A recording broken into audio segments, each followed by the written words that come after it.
Hi കൂട്ടുകാരെ, പുതിയൊരു വീഡിയോയിലേക്ക് എല്ലാവർക്കും സ്വാഗതം. അപ്പം നമുക്കിന്നൊരു ലെമൺ റൈസ് ഉണ്ടാക്കിയാലോ.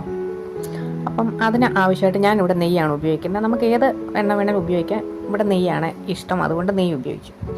പിന്നെ നമുക്ക് അത് ഒന്ന് ചൂടായി കഴിയുമ്പോഴത്തേക്ക് കടുകിട്ടൊന്ന് പൊട്ടിക്കാം. അതെല്ലാം ചൂടായി വന്നിട്ടുണ്ട്. അപ്പോൾ നമുക്ക് കുറച്ച് ഉഴുന്ന് പരിപ്പിടാം.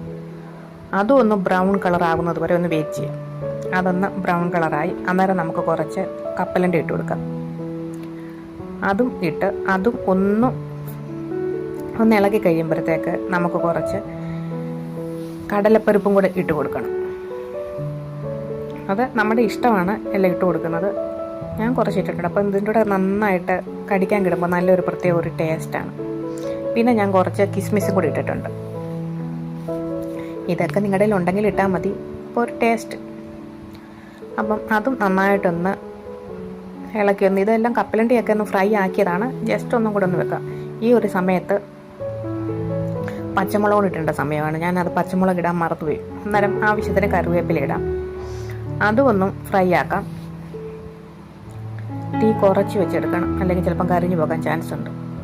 പിന്നെ കുറച്ച് ഇഞ്ചി കൊത്തി എറിഞ്ഞത് അതും ഒന്ന് നന്നായിട്ടൊന്ന് പച്ചമണമൊക്കെ മാറുന്നത് വരെ നമുക്കൊന്ന് വെയിറ്റ് ചെയ്യാം. ഒന്ന് ഇളക്കി കൊടുക്കാം. അതെല്ലാം ഒന്ന് റെഡി ആയിട്ടുണ്ട്. അന്നേരം നമുക്ക് കുറച്ച് മഞ്ഞൾപ്പൊടി ഇട്ട് കൊടുക്കാം. ആവശ്യത്തിന് മഞ്ഞൾപ്പൊടി ഇട്ട് കൊടുക്കാം. ഈ സമയത്ത് കായപ്പൊടി വേണമെങ്കിൽ ഇട്ട് കൊടുക്കാം. ഇവിടെ കായ ഇഷ്ടമല്ലാത്തതുകൊണ്ട് മാത്രം ഞാനത് കായ വിടുന്നില്ല. അതും ഒന്ന് മിക്സാക്കി കൊടുക്കാം. അതും ഒന്ന് റെഡിയായി വരുമ്പോഴത്തേക്ക് നമുക്ക് എത്രയാണോ ആവശ്യത്തിന് നാരങ്ങ നീര് ഒഴിച്ച് കൊടുക്കാം. അന്നേരം നമുക്ക് അത് ഒന്ന് നന്നായിട്ടൊന്ന് മിക്സ് ചെയ്ത് കൊടുക്കാം. പിന്നെ നമ്മൾ വേവിച്ച് വെച്ചിരിക്കുന്ന അരിയാണ്. നേരത്തെ വേവിച്ച് വെക്കുന്നതാണ് അത് നല്ലത്.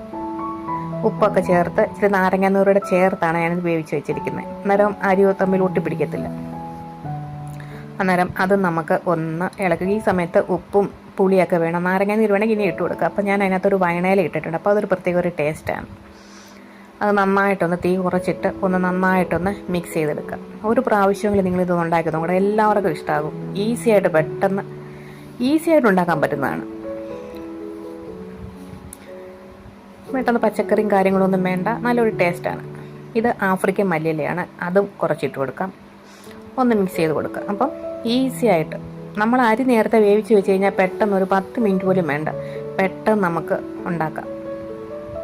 കുട്ടികൾക്കൊക്കെ ഇഷ്ടം, കുട്ടികൾക്കും എല്ലാവർക്കും ഇഷ്ടം. ഒരു പ്രാവശ്യം ഉണ്ടാക്കി തുടങ്ങും. അപ്പം നമുക്കിത് സെർവ് ചെയ്താലോ.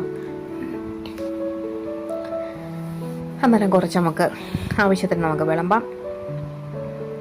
നല്ല ടേസ്റ്റിയാണ് കേട്ടോ. ഇവിടെ എല്ലാവർക്കും ഇഷ്ടപ്പെടും. ഞാൻ ഇത് ആദ്യമായിട്ട് ഉണ്ടാക്കുക. നല്ല ടേസ്റ്റ് ഉണ്ടായിരുന്നു. പിന്നെ നമുക്ക് കുറച്ച് സലാഡ് എടുക്കാം. ഇത് സലാഡൊന്നും ഇല്ലെന്നുണ്ടെങ്കിൽ ഒരു അച്ചാർ കൂട്ടിയാലും കഴിക്കാൻ നല്ലൊരു ടേസ്റ്റാണ്. പിന്നെ കുറച്ച് മാങ്ങ അച്ചാറിടാം. അന്നേരം നിങ്ങളൊരു പ്രാവശ്യം ഒന്ന് ഉണ്ടാക്കി നോക്കണം. അപ്പോൾ പുതിയ വീഡിയോ ആയിട്ട് വീണ്ടും കാണാം. Thank you so much.